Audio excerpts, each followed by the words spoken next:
Micolada, Micolada, Micolada. In this episode, we're going to talk about how to make a Micolada Float.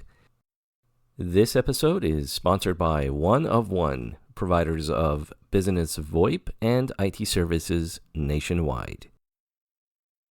You'll take your favorite light beer and fill up a nice chilled cup halfway, just like that.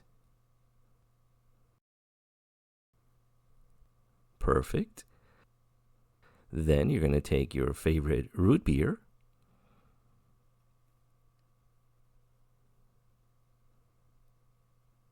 and fill it up approximately the other half.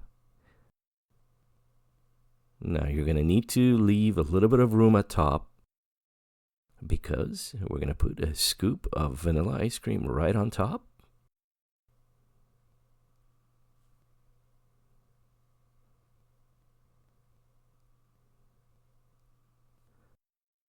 And ladies and gentlemen, this is a Micolada Float. Cheers.